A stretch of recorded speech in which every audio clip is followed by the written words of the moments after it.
Hey everybody, welcome back to STRonomics. I'm joined by my good friend Kenny Bedwell. Today we're going to be talking about summertime. I The end of love summertime. summertime. I don't know how to sing, but I love summertime. Kenny, how was your summer? It was good. I live in New York, so summer here is this is the time to tell people I live in New York. So it's the weather is always nice. Rarely gets over like an 85, nice and wind. It was a good summer. So, Yeah, but but when you tell most people that like have never been or don't really understand New York, when you say I live in New York, they think Manhattan. that's very true. They Yeah, they don't think Buffalo, they don't think the Hudson Valley, Saratoga Springs. They don't think about upstate, that stuff. central. Yeah, all the other parts of New York that there are. Yeah. So I All the good live. parts. Yeah, sure. Well, no, there are. I do like upstate New York, and when I say upstate too, being in New York, there's upstate New York, which is like northern, the mountainous region, Adirondacks. Then you have central New York, which is the Finger Lakes, and then western New York, which is where I live. So people think upstate, and they think everywhere else, and it's like, no, we're west of you, not You live in north the of snow you. belt. Yeah, that's true. I do. So we'll see for how much longer, but So Kenny, you onboarded a brand new property. How was your Watkins Glen summer? Because this was your first summer, correct? No, second no, summer. second, But yeah, but yeah, it's like really halfway through, your yeah. first full summer because I think you purchased your property in April the previous year and then had to get it ready. And so, how was your first full summer in Watkins Glen? And then your portfolio of owned properties, like in Buffalo, year over year.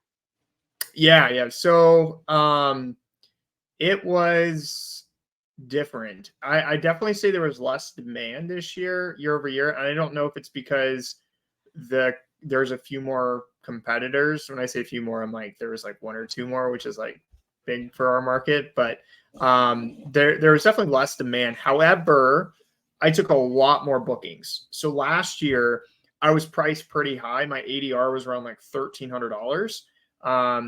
But my occupancy was like really like kind of short for the extreme summer season, but I missed like a month or two.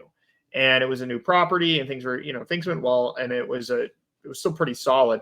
This year, on the other hand, since I had kind of that runway my entire May, entire June, entire July, like all of August, completely booked out.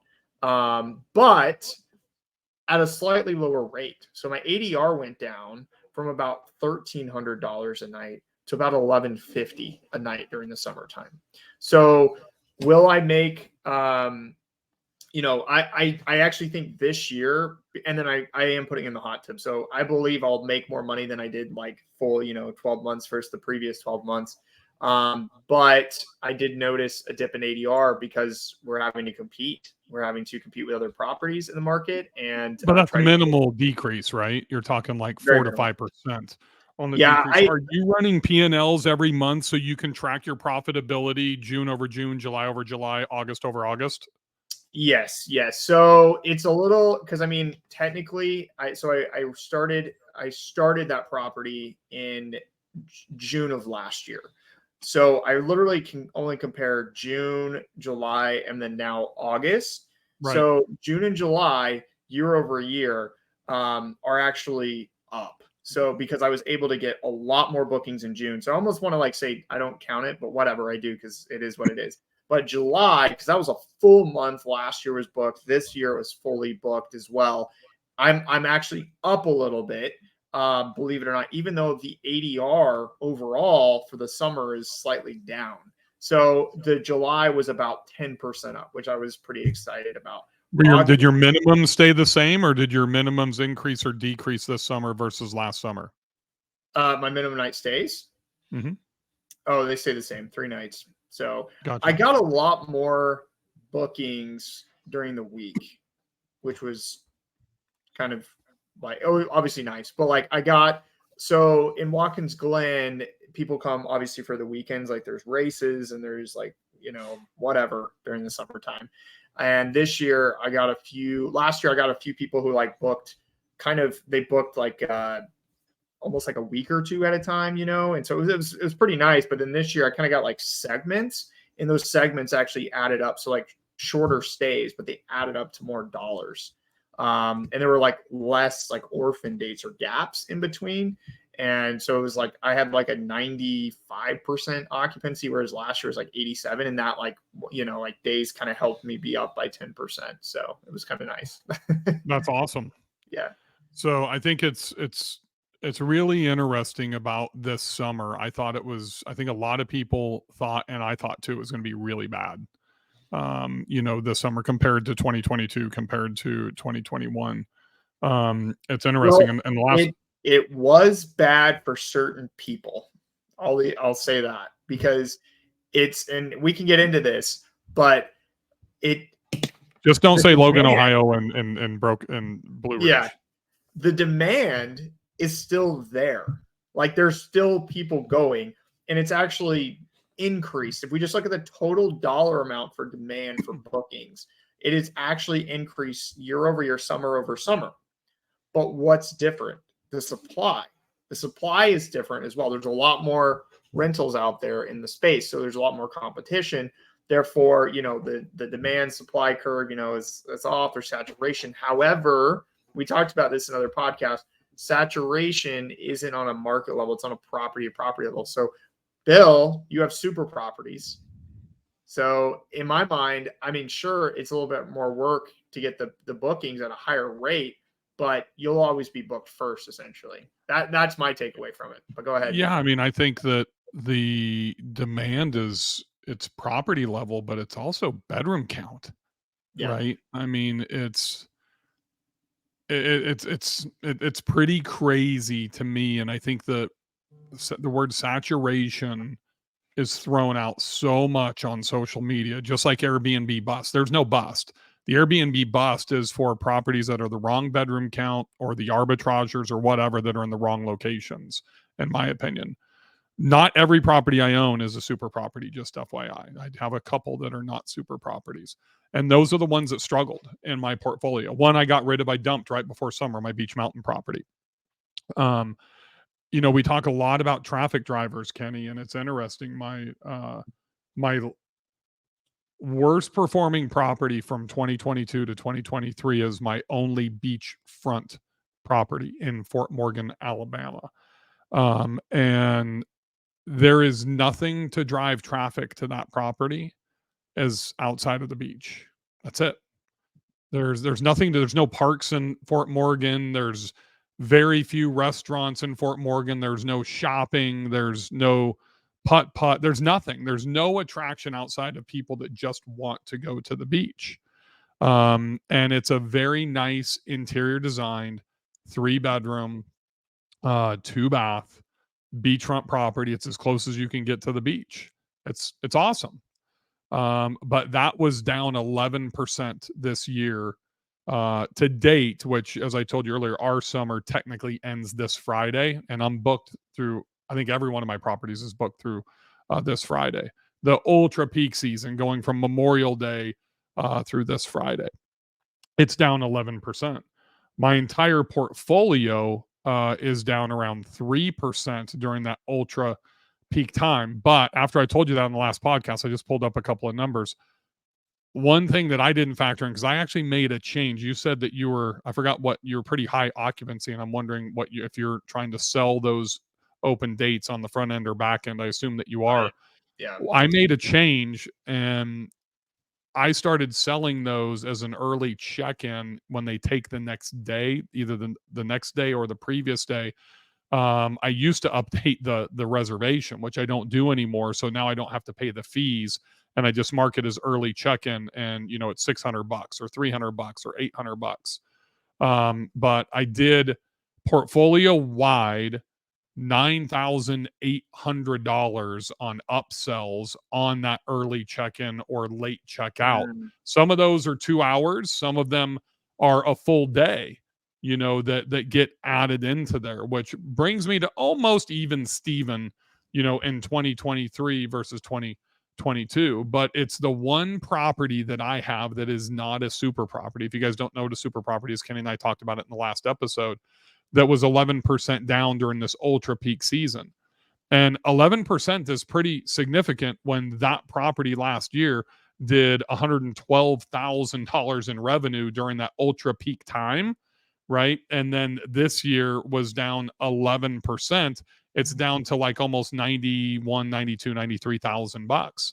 So those numbers become, really important. The question becomes, as you mentioned previously, and now is the time. And I think that the summer is going to impact sales. It always does. If somebody has a bad summer, they're looking to dump a lot of them are looking to dump their property.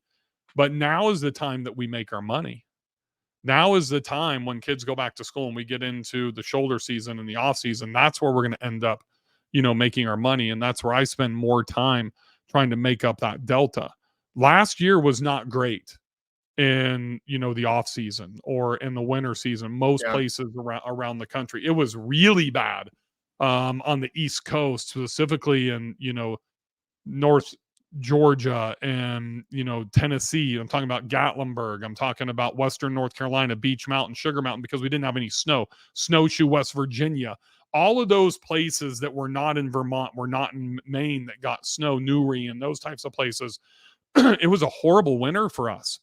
So I think if you look at year over year and you've already prepared or are preparing for fall and winter marketing now, I think you potentially could outperform, what you did last year if we get snow in those markets. Now, the beach markets are a whole nother animal, going into this off season. But when I look at summer, even though that one property, my little Dragonfly property, was down to essentially break even in 2023 versus 2022, that's a win, for me. And that's only properties that are year over year. You can't really compare new properties in this type of analysis that you're looking at. But it shows me that I need to work harder, smarter, and find new ways for customer acquisition, guest acquisition strategies from a sales and marketing standpoint going through the fall and into the winter months. My Buffalo properties are down about 15%. Year to date or just during the summer period? Well, yeah, I guess year to date, but the summer period too, we got rocked as well, pretty equally as bad. So there's a lot more last minute bookings. And so that's why, like, I've been really like this, midway, this is like June, I started really trying to hone in on this. Like, so what was going on is I'm like, man, I should be booked right now. It's like 2 weeks before, and I've got like no bookings, and that's where most people freak out.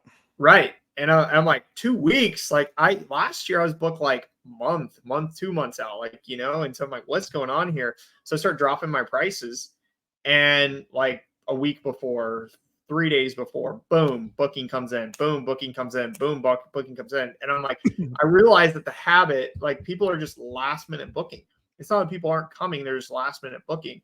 And so they were getting my property at a discount. And so now what I'm doing is kind of holding out till about a week before, and then I'll start lowering the rates a little bit and lowering them a little bit, and then seeing if I get the booking.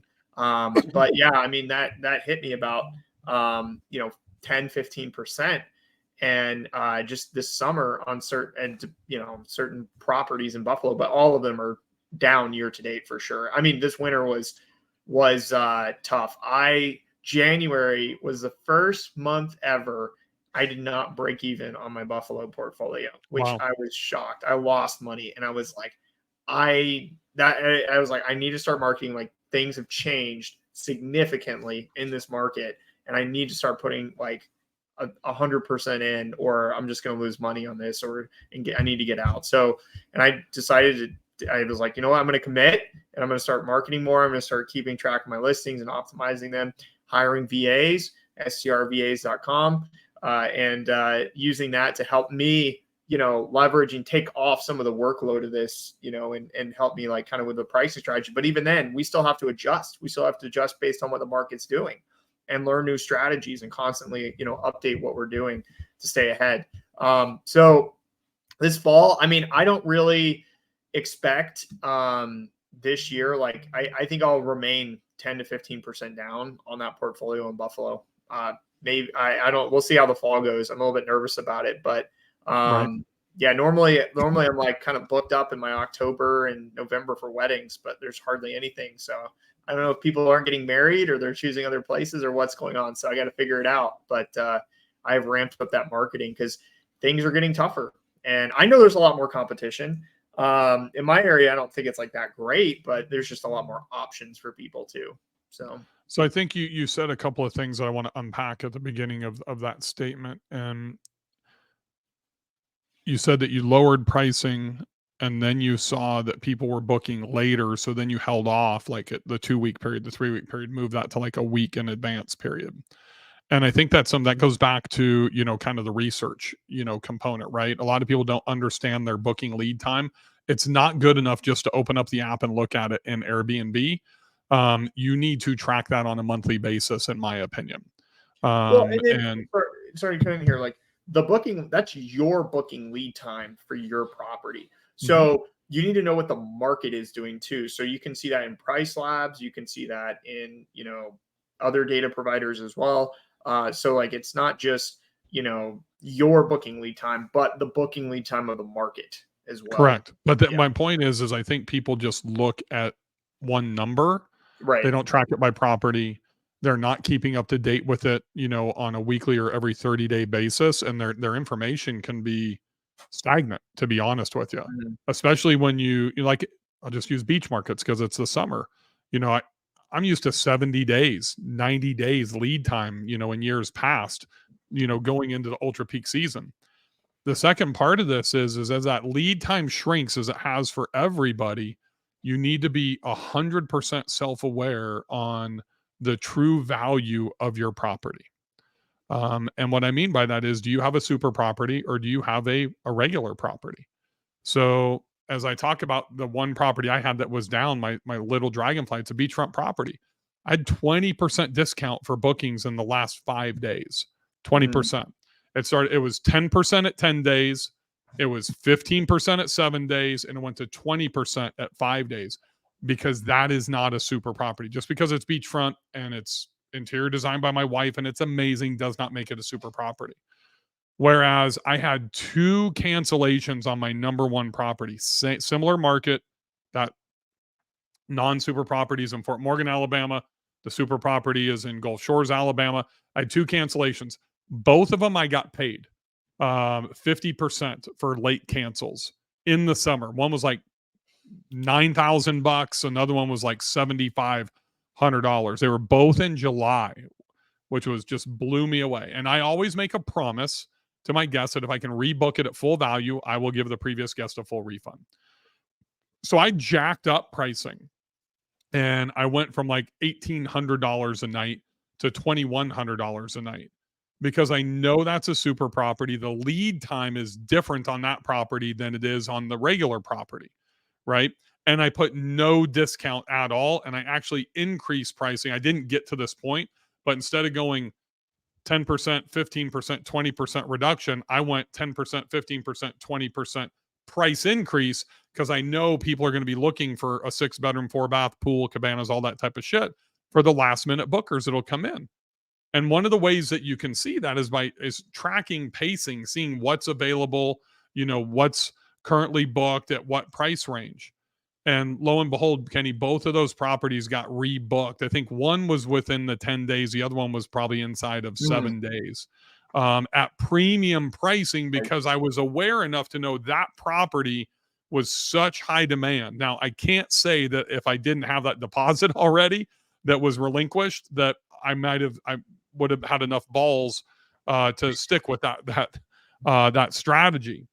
But there's no way I could implement. So what I want everybody to understand is the self-awareness of having a good property or regular property, whether that bedroom count falls into a saturated market or it doesn't, and the super high demand property, they have to be treated differently because those are two opposite end of the spectrum pricing strategies during the summer on two completely separate properties, same market, but completely different demand.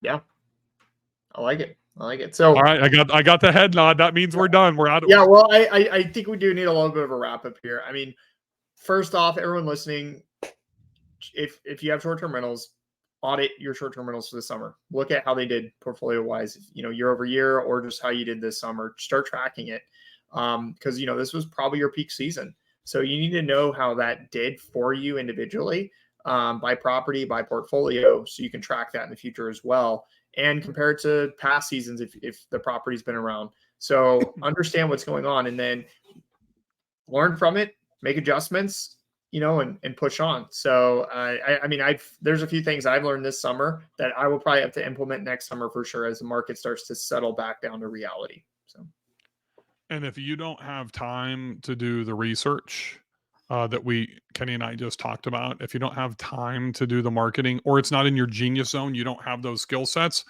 then head on over to our sponsor for this podcast. It's strvas.com, and you can hire at extremely affordable rates virtual assistants that have been trained in specific skill sets. So that way you can get the marketing, the content creation, you can get the guest messaging, you can get the research, the pricing strategy, the bookkeeping, whatever you need. Don't just hire a VA, hire one that has super skills that you need to get to that next level. Thanks for joining us on this episode of STRonomics. Kenny, we'll see you next time, my friend. see you, Bill. See you guys.